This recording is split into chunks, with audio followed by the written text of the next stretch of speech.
Assalamualaikum warahmatullahi wabarakatuh. Apa kabar anak-anakku yang solih dan solihah? Bagaimana kabar hari ini? Semoga kita semua dalam keadaan sehat dan selalu dalam lindungan Allah Subhanahu wa Ta'ala. Sebelum kita mulai pembelajarannya, marilah kita berdoa terlebih dahulu. Bismillahirrahmanirrahim. Rabbi zidni ilma warzuqni fahma. Amin.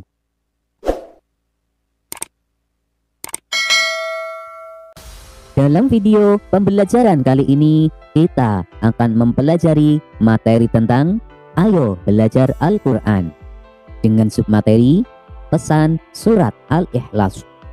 Setelah mempelajari video pembelajaran ini, semoga kalian dapat memahami pesan-pesan pokok Surat Al-Ikhlas. Al-Ikhlas artinya memurnikan atau keesaan Allah. Surat Al-Ikhlas terdiri atas 4 ayat. Surat ini diturunkan di kota Mekah, sehingga tergolong dalam surat Makkiyah. Surat Al-Ikhlas diturunkan sesudah surat An-Nas dan merupakan surat yang ke-112 dalam Al-Quran. Nama lain surat Al-Ikhlas ada 2 macam. Yang pertama adalah Al-Ma'rifah. Mengapa dinamai surat Al-Ma'rifah? Karena surat tersebut diturunkan untuk mengenal dan mengetahui Tuhan dan sifat-sifatnya. Nama lain surat Al-Ikhlas yang kedua adalah At-Tafrid, karena surat tersebut bermakna bahwa Tuhan itu esa atau tunggal. Kemudian, mengapa surat Al-Ikhlas tidak ada kata ikhlas?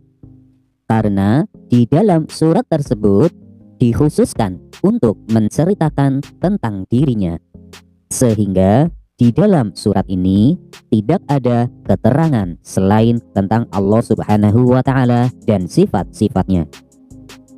Kemudian surat ini mengajarkan tentang prinsip ikhlas bagi orang yang membacanya, karena orang yang meyakininya akan menjadi ikhlas dalam menjalankan agama Allah Subhanahu wa Ta'ala. Mari kita simak terjemah surat Al-Ikhlas. 1. Katakanlah Muhammad, dialah Allah yang Maha Esa. 2. Allah adalah tempat meminta segala sesuatu. 3. Dia tidak beranak dan tidak pula diperanakan. 4. Dan tidak ada sesuatu yang setara dengannya. Berdasarkan terjemah surat Al-Ikhlas tersebut, terdapat beberapa kandungan. Di antaranya adalah pada ayat pertama dijelaskan bahwa Allah Subhanahu wa Ta'ala adalah Maha Esa.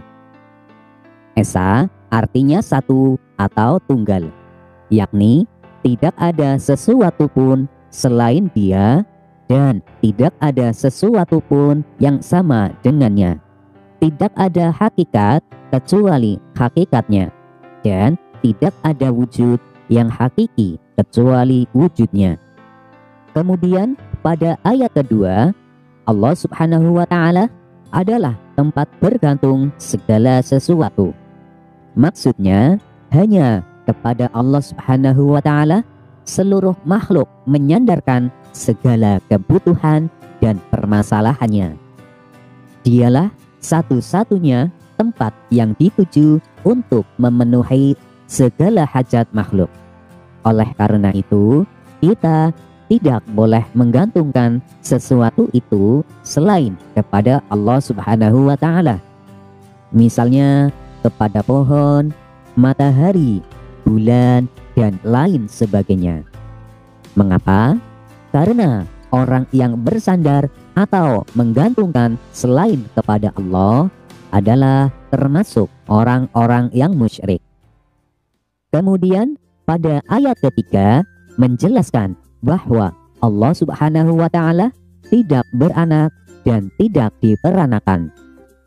Allah Subhanahu wa Ta'ala tidak beranak karena tidak ada Tuhan yang sejenis dengan Allah. Allah adalah Tuhan yang Maha Esa. Jadi tidak mungkin Allah Subhanahu wa Ta'ala bersifat ta'adud atau berbilang, sehingga Allah Subhanahu wa Ta'ala tidak beranak. Kemudian Allah Subhanahu wa Ta'ala tidak diperanakan. Mengapa? Karena Dia Allah adalah Maha Kekal dan tidak bermula.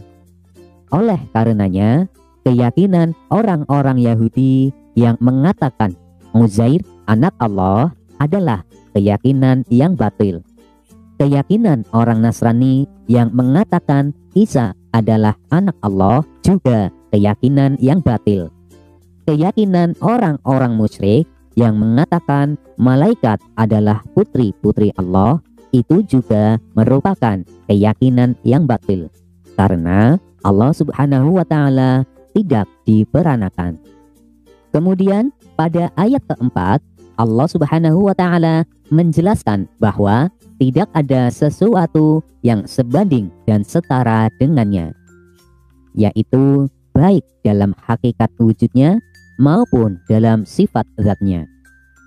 Tidak ada sesuatu yang dapat menyaingi atau menyamai kedudukannya, karena Allah Subhanahu wa Ta'ala adalah Maha Suci dan Maha Tinggi.